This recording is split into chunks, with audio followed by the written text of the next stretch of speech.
For me, it's a combination of two things. I've always been an entrepreneur at heart. I was the kid with the lemonade stand. I was the kid with the newspaper route. I was the kid that always had some inventive business.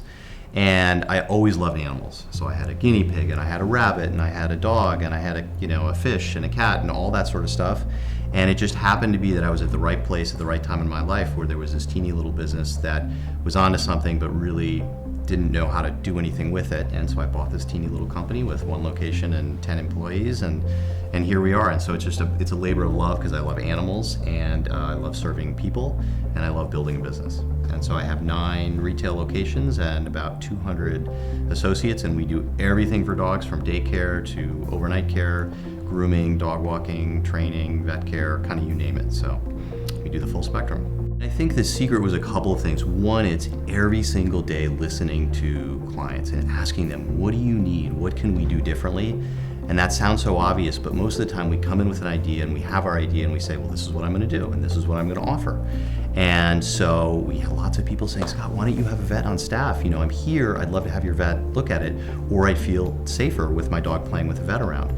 Or I noticed that my dog exhibits this behavior at Biscuits and Bath that I haven't seen before. Can you bring in a trainer to look at him? So much of it grew organically through just listening to people. And then I think the other thing was building a team of people that shared the same passion I had, all of whom are animal lovers. And it's, by the way, easier to identify who's an animal lover than maybe who's good at selling, because the dogs will tell you. Every person gets interviewed by a dog, and the dogs don't lie.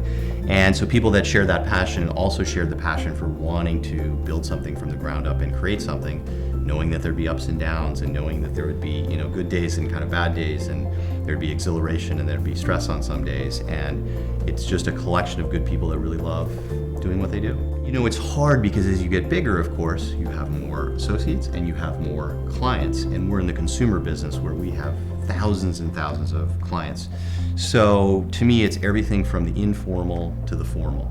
The informal is I make sure I visit all of my locations, and I make sure I talk to staff at all levels. It's very easy to get insulated in your management team.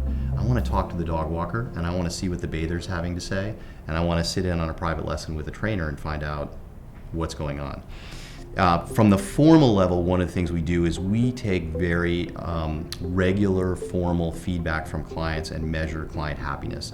So the number one metric that I look at in my business is not revenue, it's not profitability, it's not margins, it's client happiness scores. And we are constantly measuring that and constantly soliciting that feedback. And one of the things I do is I force myself first to read all the negative stuff first.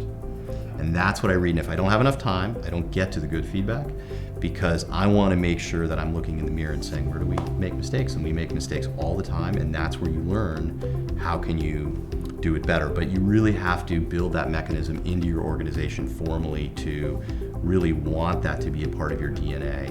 Everything from rewarding your associates based on that, to not discouraging someone talking about a mistake, and actually not celebrating the mistake, but recognizing the mistake and saying it's okay. How do we figure out how to do better next time and learn from it, not how do we hide from it, which is actually so easy.